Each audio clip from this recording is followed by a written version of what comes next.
Today is Friday, November 8th, and today's agricultural fact of the day. The USDA released its 2022 agriculture census data, revealing some concerning information. The overall number of farms in New York State has declined by nearly 2,800.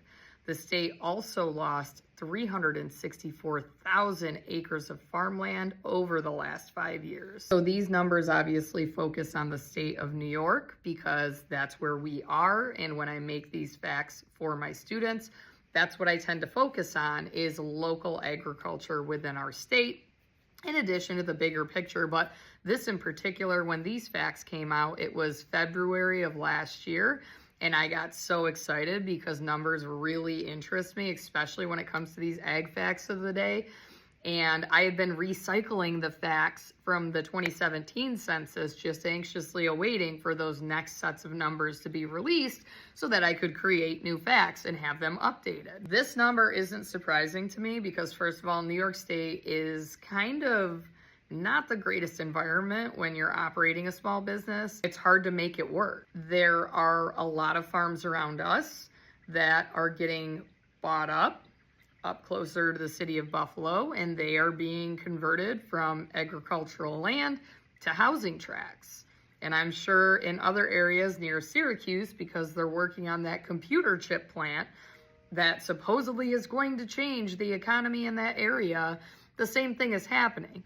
People are buying up farmland. Land there is outrageous. If you want to go on Zillow and compare property prices when it comes to acreage near Clay, New York, and then compare it to property prices where I am out in Cattaraugus County, significantly different.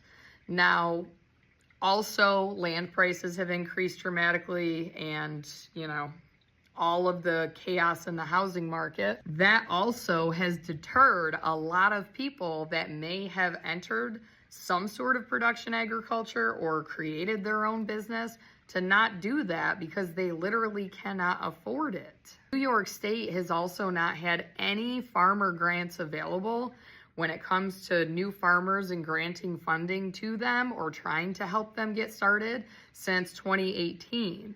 So this year in 2024, they do have new farmer grants available, but it is very restrictive on being able to qualify.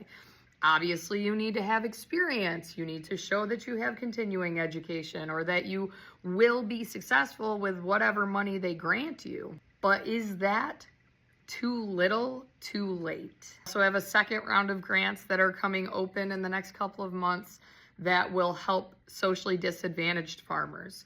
So I'm absolutely going to apply for both of them. Highlight myself as the applicant. My husband and I have operated our farm since January of 2018, but that was a new venture for us. Yes, I grew up farming my entire life, but this was the first chance that I had when I was 30 years old, or 31, that we decided we were going to make this leap into it.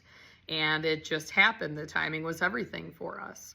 But since we started, there had also been no new farmer grants. And I don't know about other states. Maybe other states have more resources available. But in New York, it's a tough situation. Yes, there's more to New York State than just the city.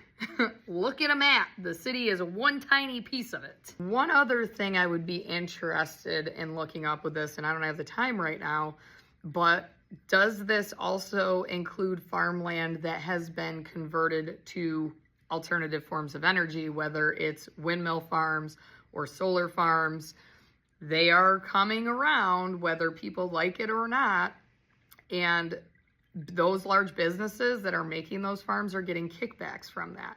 So does this number and this decrease in farm also take into consideration those solar farms that have been put in place over the last 3 years or so? I can say that my family farm that I grew up on will be one of these statistics someday. There's not somebody to take over it. And my parents don't live that far from Clay, New York. So I'm sure if that time comes, It's not always going to be handed down. And my father made that very clear to me, that I would never buy the farm, and he would help me buy my own farm, but that I would never take over the family farm that's been in our family for 100 years. Over 100 years. The dynamics of family and farming are crazy. So you may also see some of that worked in here as well.